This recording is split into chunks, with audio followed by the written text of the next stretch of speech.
Hello and warm welcome to you. My name is Apostle Larry Dorkenoo, and I would like to welcome you this evening to this live telecast on Majesty Christian TV Network. Before we proceed, shall we pray? Father God, we give you thanks, Lord. We give you honor. Let your name be praised, and your name be exalted.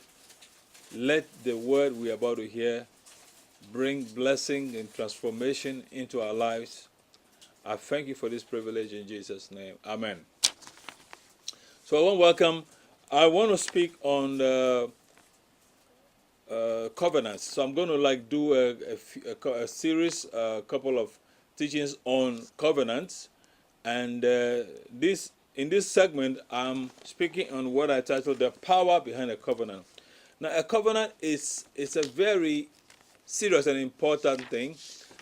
People sometimes don't purposely or deliberately go into a covenant, but they end up with one anyway. Sometimes we enter into a covenant just by the words we speak and the promises we make with one another. And I want you to know, I want us to learn really how serious and important a covenant can be. So take your Bible if you in your notebook if you have, and let's flow together. Amen. Now, basically, how do we define a covenant? A covenant is an agreement between any two people or two groups involving promises they intend to keep to each other. Now, the root word actually implies to cut. It suggests to cut. And this explains why when in the olden days when covenants are made, they cut they cut an animal into two parts, and then the two people who are making a covenant, they kind of they walk through the two pieces to ratify or to seal the covenant. Now, the power behind the covenant. What is the power behind a covenant? So from the definition I've just given, a covenant is pretty much just a promise two people make, and usually they seal it with either by shedding blood or by some other token, and that token actually serves to symbolize or to remember that covenant, for as long as possible. Okay, now let's look at a few things about the power behind the covenant. The first thing I want you to know is that it is sacred and it is binding. A covenant is holy. A covenant is not something that you can just touch. I mean, you can make a covenant and then you forget about it. And then you do not, and then you behave like there is nothing. As long as the covenant has been made, it is sacred and it is binding all the time. And so that means whether you do something about it or not, whether you honor the terms of the covenant or not, the covenant is still binding. It's an invisible, let's say, agreement. It's something that is there, even though you may not see it. And usually, the result or the consequences of that covenant, will play out in the course of time. So it's important that when a covenant is made between you and anybody, you make sure that you hold to the terms of the covenant. So the first thing is that a covenant is sacred and is binding. Amen. Now, a quick example I can give, and I'm going to go into that some more later on, is the covenant between David and Jonathan. Now, if you know, when David was brought into the palace of King Saul, the Bible tells us that Jonathan, the son of David, the son of King Saul, fell in love with David. He loved David, and he appreciated him because David became like a brother to him, and David's skills and David's giftedness actually enchanted Jonathan. So the Bible tells us that Jonathan and Saul made a covenant of friendship. That means the promise to commit, to take care of each other, to take care of each other's interests. They, you know, that was a covenant of friendship. Okay, so what am I saying here? The A covenant is sacred and it's binding. Now, so even after Jonathan died in the battle with his father, King Saul, David still felt the obligation to maintain the covenant. You see, so you may have made a covenant with somebody, you may have made a promise to somebody, and you said, well, as long as I live, this and this and this will happen. And now you have lightly treated that promise and you've thrown it away, and you don't even remember, you don't keep it. You see, those people like that, they are called truce breakers. They break promises. They don't keep to the things that they have said or promised they will keep. And there are actually consequences for things like that. So one, remember that a covenant is sacred and is binding until it is revoked. Hallelujah. So David made sure he honored the covenant that he made with Jonathan, his friend. And even after Jonathan had died, David still kept the covenant to fulfill it to the descendants from his friend Jonathan. Hallelujah. Now, the next thing I want you to notice that a covenant binds both the present and also the parties which are absent. So parties which are present at the covenant and those that are absent, they are bound by the covenant. Now, let's look at Deuteronomy chapter 29, the verses 9 to 15. Now here God is speaking. He says, carefully follow the terms of this covenant so that you may prosper in everything you do. All of you standing today in the presence of the Lord your God, your leaders and chief men, your elders and officials, and all the other men of Israel, together with your children and wives, and the foreigners living in your camps, who chop your wood, carry your water, you are standing here in order to enter into a covenant with the Lord your God. A covenant the Lord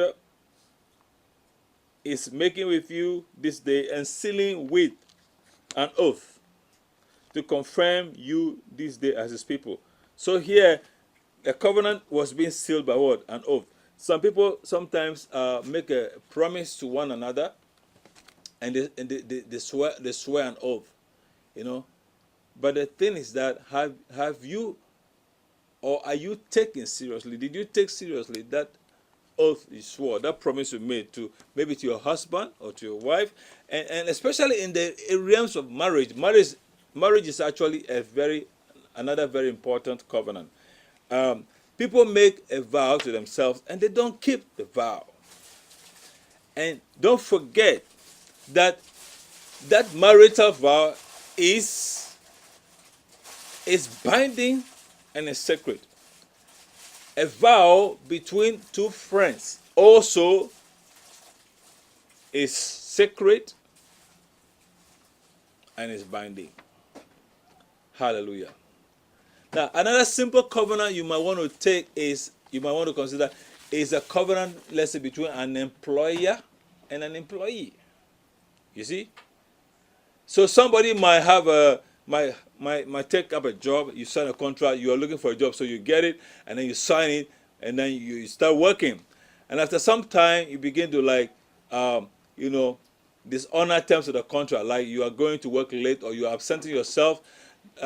Maybe you became ill or something for so long, you're not showing up at work. Now, the contract will be revisited, and then the requirements of that contract will be invoked, and measures should be taken either to break the contract or to penalize you for not honoring the terms of that contract or covenant.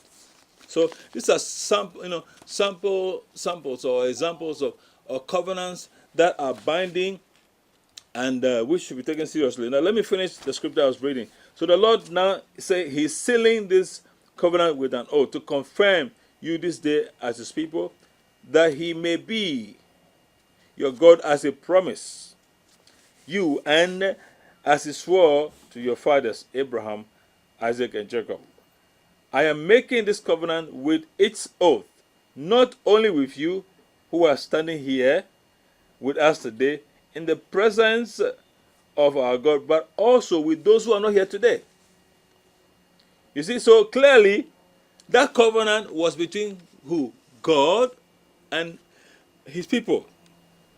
There were people who were physically present at the time the covenant was made. And there were some who were not present at the time the covenant was made. Now, this means that if, say, your parents made a covenant wherever and with whomever, it is possible and chances are that that covenant still affects you, their offspring. You may not have been born at the time the covenant was made, but because you were in the loins and in the ovaries of your parents, and your parents made that covenant, you will find out that in the course of time, the requirements of that covenant will be demanded of you, who is their offspring. Hallelujah. And that's why sometimes people speak of generational blessings and generational what? Curses, because some of these covenants goes beyond the present into the future. Hallelujah. So a covenant is powerful enough to go beyond yourself to affect your children. You know, sometimes people make a fuss about why must you break generational curses, or why must you go into the past to want to deal with issues like that. You see, the scripture is clear about this kind of things. You know, although we don't want to let's say, not exaggerate, but kind of to play up things too much and make a big deal about it. That does not deny the fact that God made a covenant with Israel, with those who were present the day the covenant was made, and included also were those who were absent. So that's how powerful a covenant can be. Hallelujah. So perhaps something is happening in your life and you are not sure of it, or you don't understand. Every time things go wrong, no matter how hard you try, maybe there's a generational covenant which needs to be dealt with. Hallelujah. The only person who has power to revoke and to cancel and to annul covenants is the Lord Himself. Praise the Lord. So remember that a covenant binds both the present and absent parties. Hallelujah.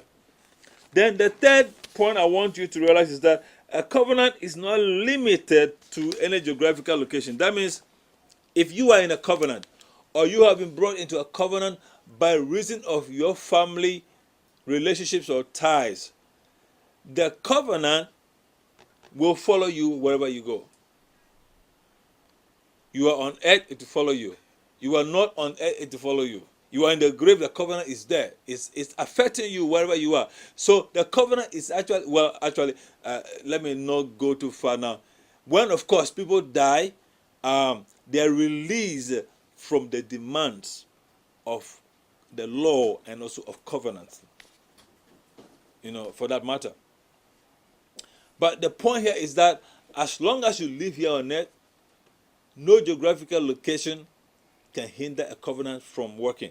And this shows how powerful covenants are. I hope and I pray that you are following this lesson, and that you can begin to review your life and review things in your family and review, even sometimes promises that you have made to other people, which in effect may be a covenant, but you have kind of taken it lightly and you have swept it under the carpet.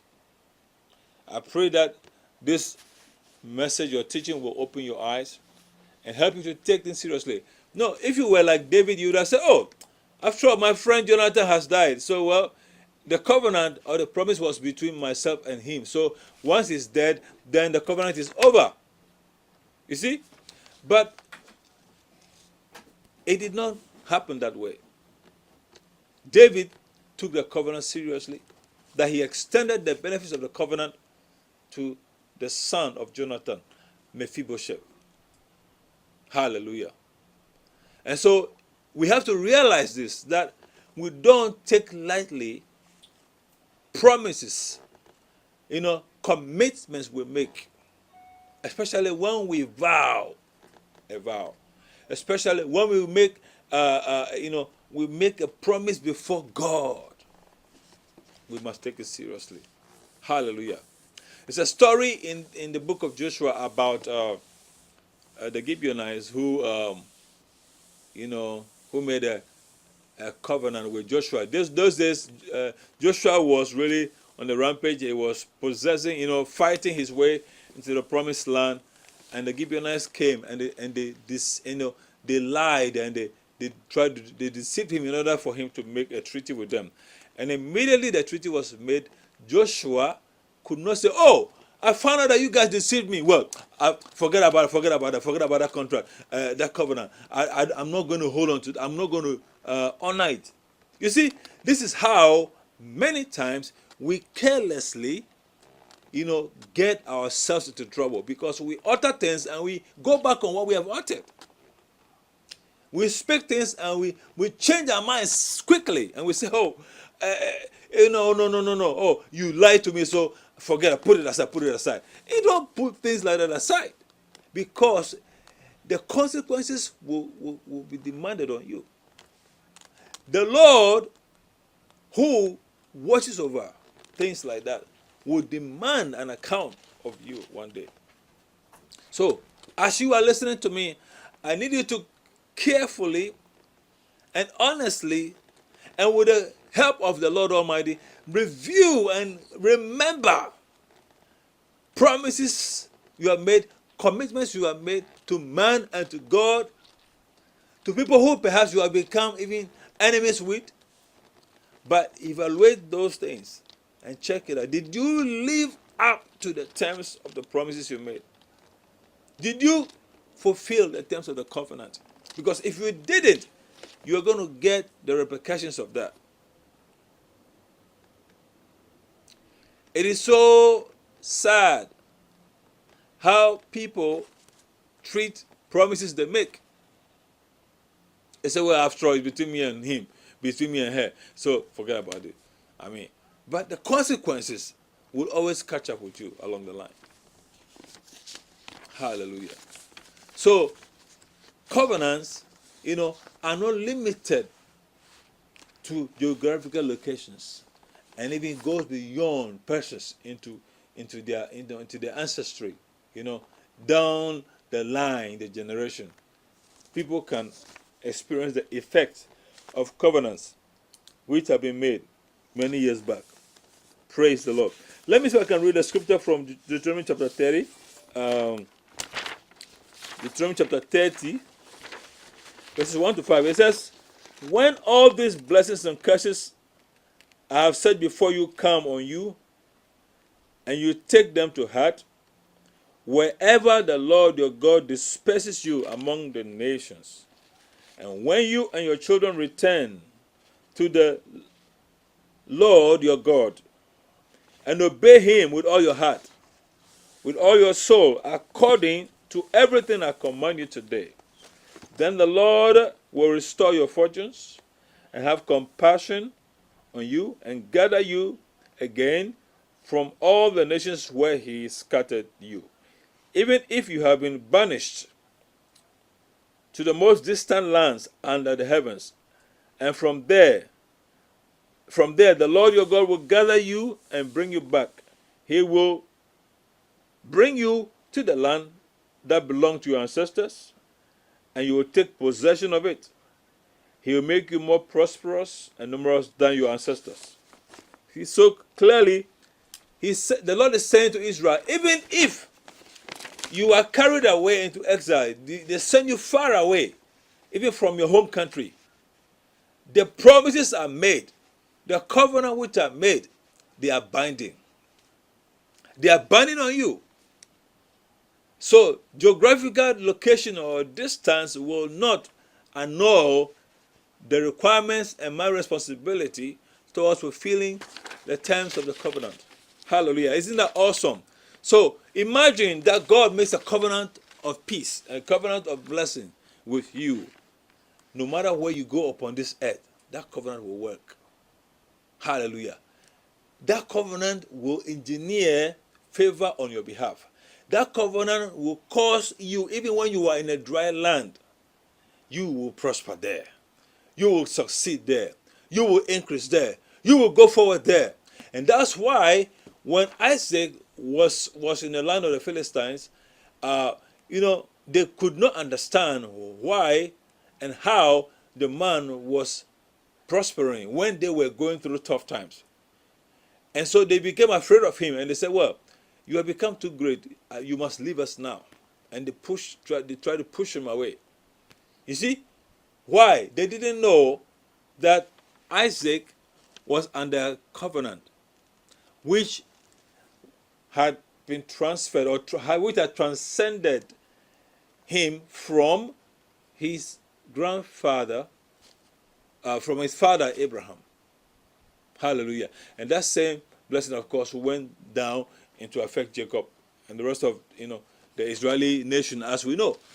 You see, so the blessings, or rather the covenant, can be so powerful that it flows in the bloodline, so to speak. It flows in the genes.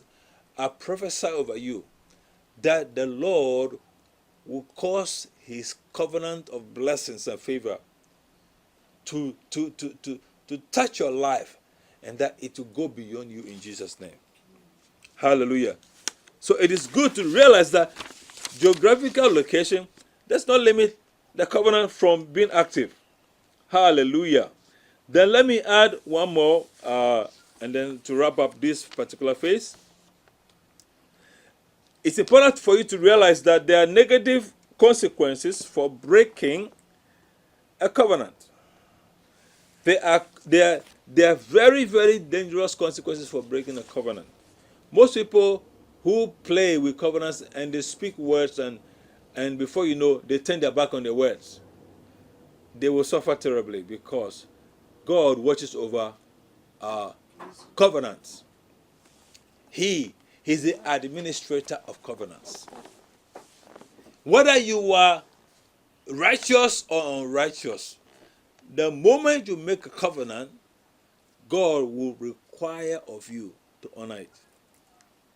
So if you fail to honor the covenant you made, you will be required to pay. And that's one time David was confronted over a covenant which he didn't make, but was made by his ancestor. His ancestor on the throne of Israel. That was Saul. He had to pay for it. Hallelujah. So you have to mind. Sometimes it's important for us to become aware of some of these things. There are things that you may not know of because they have been in your genealogy. God is the only one who can reveal to you and tell you what really is happening and what should be done.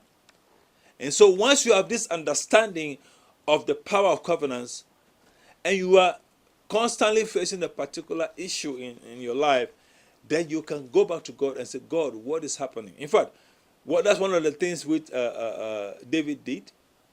He asked God what was happening, and then he was told that it's on account of some people whom Saul killed. Meanwhile, those people had made a covenant with Israel many, many, many generations back, dating from the time of Joshua. But Saul, in his zeal, has killed these people. Those people are not supposed to be killed. They're supposed to be an integral part of Israel. I'm talking about the Gibeonites now. And so when Saul killed them, David was the one who who had the repercussions of that, breaking that covenant. So when you make a promise to keep your friend's secret, you say, your secret is safe with me. I'll never speak what we discuss in confidence. And then you turn your back and you bring the same secret out, and you undermine your friend or your partner, whoever it is. You have what? Broken the covenant. What's going to happen is that you are going to what? Face the consequences of breaking the covenant. Usually, when people share secrets like that, especially when it's a very sensitive matter and they want it kept between two people, and so that becomes actually a covenant of sorts. And then one of the parties goes and breaks that promise. Can be very dangerous. Can be very dangerous. I've heard some stories of some people who divulge some stories which are supposed to be really private and very, very private about, whoever they made an agreement with. And as a result of that secret being brought out into the open, one of the parties lost their lives just like that because of the shame and embarrassment. And so it's very important that when you have made a promise with somebody, to keep a word, to keep a secret, to keep a matter between the two of you, you make sure that you keep your promise. Hallelujah. Don't let your mouth run. Before you say things you're not supposed to say. It can be very dangerous. Praise the Lord. So there are negative consequences for breaking the promise. Let me share with you a few of them.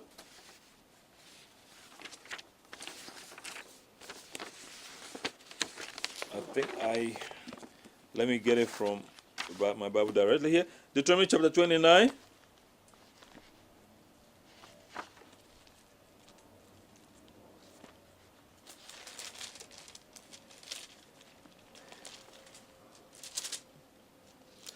From the verse 20, from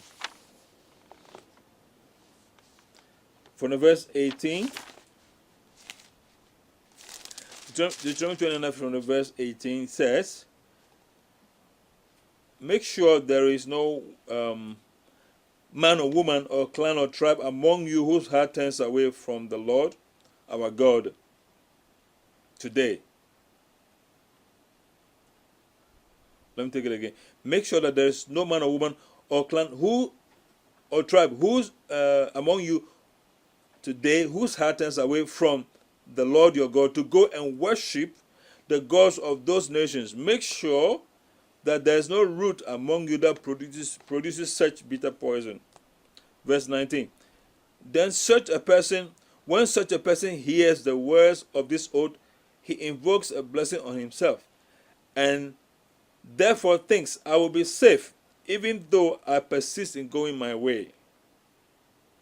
This will bring disaster on the watered land as well as on the dry. The Lord will never be willing to forgive him. His wrath and zeal will burn against that man. All the curses written in this book will fall upon him, and the Lord will blot out his name from under heaven. Hallelujah. Now, let me just keep it short. It's up to 28. You can read the rest by yourself. Deuteronomy chapter 29, verse 18 to 28. Now, clearly, God is saying that you cannot say, well, God has made a promise and the promise is binding. God has promised to bless me. Therefore, I can do whatever I want because the blessing has been pronounced already. God can never do otherwise. The word of God says, no, if you don't keep the terms of the covenant, you will pay for it. Period. Hallelujah. And so when you take that into, promises or covenants that we made with ourselves, with fellow human beings, or even with God himself, it's very, very important that our words are taken seriously. Anything you have ever uttered or made a promise about or made a covenant with, Please, please, please. There's power behind the covenant. So do that. Keep those promises, and it shall be well with you. Hallelujah. With this, I would like to bring to an end this segment. In this segment, the topic of the power behind the covenant. I'll look at other aspects of this topic. Join me next on Sunday, right on this channel, and let's share this awesome time together, discovering the secrets of covenants and how it can transform your life totally. The Lord bless you richly. My name is Apostle Larry Dorkenoo, and thank you for being on this program with me. If you have any questions or any concerns, please feel free to write to me or call the number which will be appearing on the screen, and I'll be glad to make contact with you. Take care, and the Lord bless you richly. Bye-bye.